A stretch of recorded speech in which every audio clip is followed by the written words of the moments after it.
Bismillahirrahmanirrahim. Assalamualaikum warahmatullahi wabarakatuh. Alhamdulillah, alhamdulillahi rabbil alamin.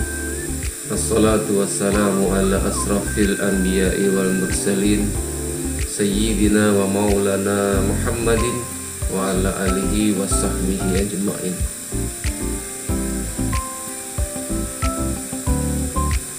Alhamdulillah, puji dan syukur marilah kita panjatkan kehadirat Allah Subhanahu wa taala pada hari yang kelima bulan Ramadan. Kita masih diberikan Allah Subhanahu wa taala banyak kenikmatan sehingga kita bisa memasuki hari kelima ini dalam keadaan sehat walafiat dan masih dalam karunia-Nya Allah Subhanahu wa taala. Salawat dan salam marilah juga kita selalu limpah curahkan keharibaan junjungan kita Nabi besar Muhammad sallallahu alaihi wasallam, keluarga, sahabat dan para penerus risalah beliau hingga yaumil akhir.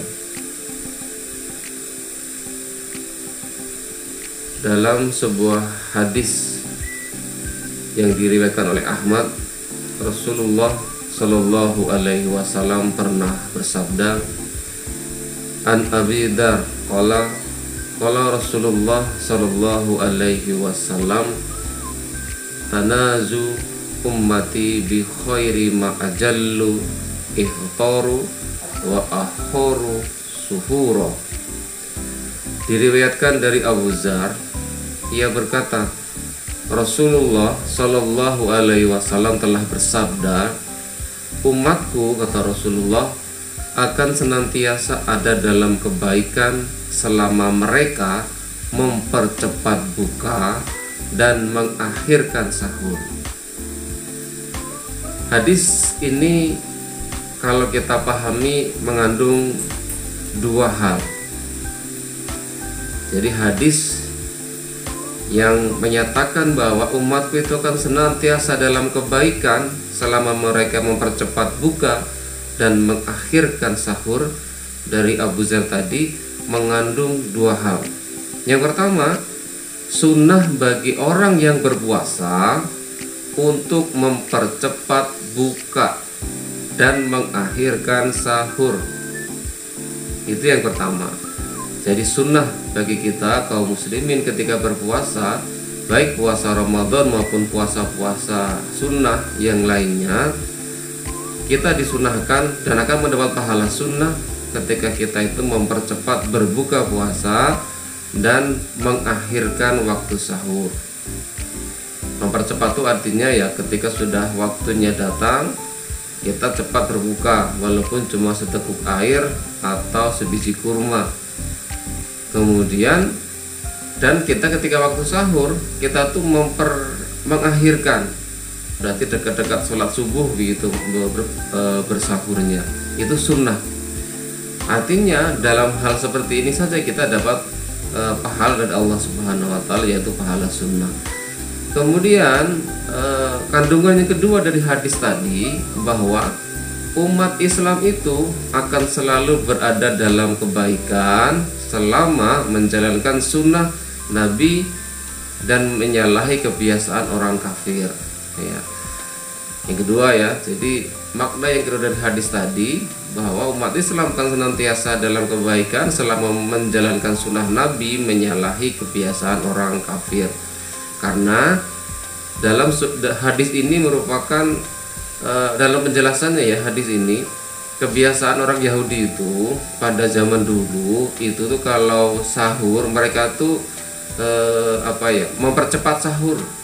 Jadi mereka tuh sahurnya tidak menjelang subuh, anggaplah begitu ya, intinya mempercepat sahur lah. Jadi mungkin sahurnya jam 3 atau jam 2. Kemudian mereka tuh kalau buka malah akhir-akhir, nanti-nanti ya bukanya gitu. Itu kebiasaan orang Yahudi. Makanya hadis Nabi Shallallahu alaihi wasallam tadi itu merupakan perintah dari Rasulullah kepada umat Islam agar menyalahi orang Yahudi. Menyalahi itu artinya tidak menuruti atau mengikuti kebiasaan orang Yahudi dan berpegang pada sunnah Nabi Shallallahu alaihi wasallam, yaitu mempercepat buka dan mengakhirkan sahur. Ya. Jadi itu makna yang kedua tadi. Jadi umat Islam itu akan selalu dalam kebaikan ketika mereka menjalankan sunnah Nabi Shallallahu Alaihi Wasallam. Nah, dalam riwayat yang lain, Nabi Shallallahu Alaihi Wasallam juga bersabda, an ajilul fitratu fa inna yahudu yuakhiru. Percepatlah berbuka karena kaum Yahudi selalu mengakhirkan buka. Nah, ini penjelasan lebih jauhnya lagi. Nah, yang harus kita pahami bahwa kalau poin yang pertama, bahwa sunnah bagi seorang berpuasa untuk percepat buka dan mengakhirkan puasa itu adalah sunnah Nabi Shallallahu Alaihi Wasallam. Namun fokus yang tepat, yang paling bagus untuk memahami hadis ini adalah fokus yang kedua, yaitu bahwa umat Islam itu akan selalu dalam kebaikan jika berpegang teguh kepada sunnah Nabi dan meninggalkan sunnah atau gaya hidup orang kafir. Secara umum seperti itu. Apapun itu kebaikannya, apapun itu sunnahnya, kalau kita itu kaum muslimin berpegang teguh pada sunnah Nabi, sunnah dalam hal makan, dalam puasa, dalam sholat, dalam hal kehidupan yang lainnya, yang itu menyalahi orang kafir, itu adalah hal yang terbaik bagi seorang muslim. Ada kebaikan di sana yang kemudian itu merupakan bagian dari hadis tadi, bahwa kalau kita berpegang teguh kepada sunnah Nabi Shallallahu Alaihi Wasallam, maka kita itu akan dalam kebaikan, ya, dalam kebaikan. Umat Islam itu akan selalu dalam kebaikan. Nah, dari hadis Jabir yang sudah dicontohkan sebenarnya bahwa sunnah Nabi yang hukumnya mandu atau mustahab, yang mempercepat buka dan mengakhirkan sahur.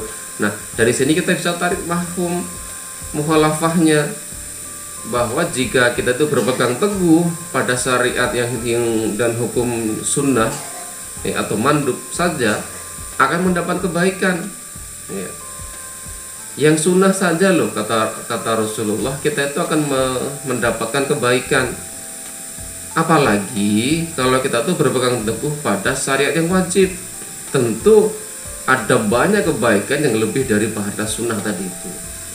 Ya, jadi kita berpegang teguh kepada hak sunnah saja, dari makna mukhalafah hadis ini saja sudah bisa mengambil kesimpulan, mengambil ibroh, bahwa kalau kita tuh berpegang teguh pada yang sunnah saja, kita tuh akan mendapatkan kebaikan. Apalagi kalau kita tuh berpegang teguh pada yang wajib, ya, aturan-aturan Allah yang wajib, tentu pahalanya akan lebih besar daripada itu. Nah, jika berpegang teguh saja pada sebagian syariat akan mendapatkan kemaslahatan, apalagi pada yang total gitu, ya.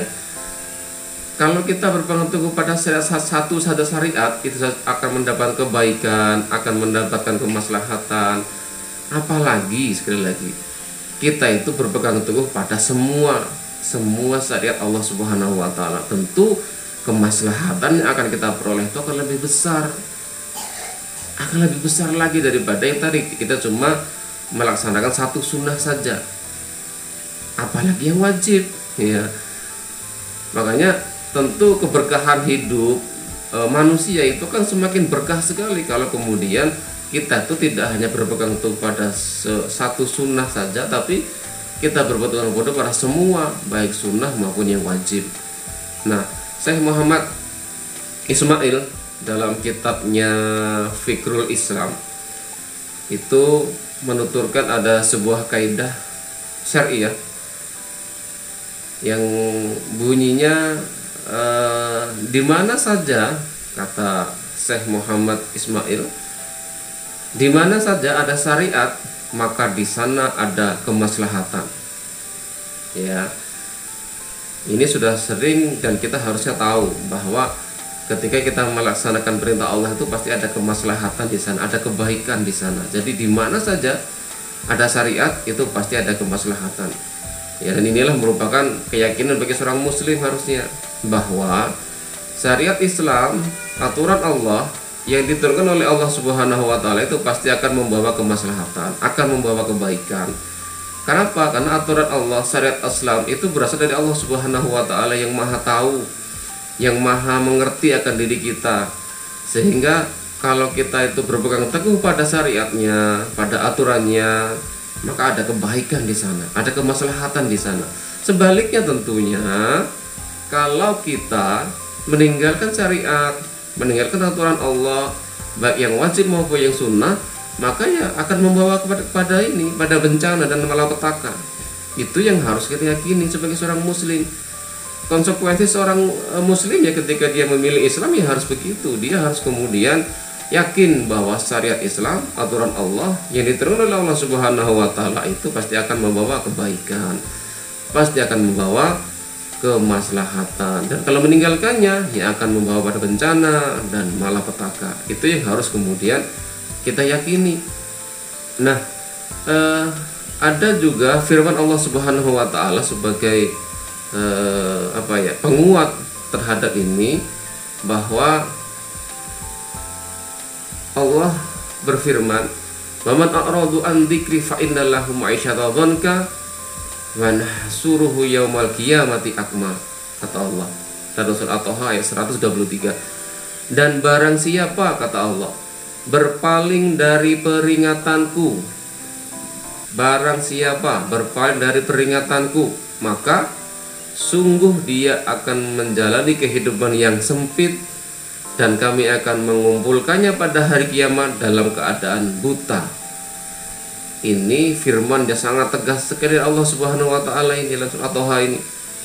Barang siapa, kata Allah, berpaling dari peringatanku, berpaling dari syariatku, aturanku, tidak mau melaksanakannya, ya, maka sungguh, kata Allah, dia akan menjalani kehidupan di dunia itu secara sempit, ya. Sempit hidupnya, ya, bahasanya itu susah hidupnya, gitulah, ya. Dan kami akan mengumpulkannya nanti di hari kiamat dalam keadaan buta, dikumpulkan di padang mahsyar maksudnya ini, ya. Tentu kita nggak mau seperti itu, ya. Makanya keyakinan kita untuk kemudian melaksanakan perintah Allah Subhanahu wa taala secara total, baik yang sunnah, baik yang wajib, itu tentu tadi kita harus yakini bahwa itu akan membawa kebaikan, akan membawa kemaslahatan. Dan kalau kita, kata Allah tadi, kalau dia seorang manusia itu berani berpaling dari peringatanku, maka dia akan mendapat kehidupan yang sempit dan akan dikumpulkan nanti di hari kiamat dalam keadaan buta. Tentu kita nggak mau seperti itu, tentang Allah yang dalik, ya. Oke, itu aja pertemuan kita kali ini, dan moga-moga kita semakin yakin bahwa Allah Subhanahu wa taala itu adalah yang maha segala-galanya, dan konsekuensi kita percaya Allah Subhanahu wa taala, kita juga harus tadi menjalankan perintah Allah Subhanahu wa taala secara total.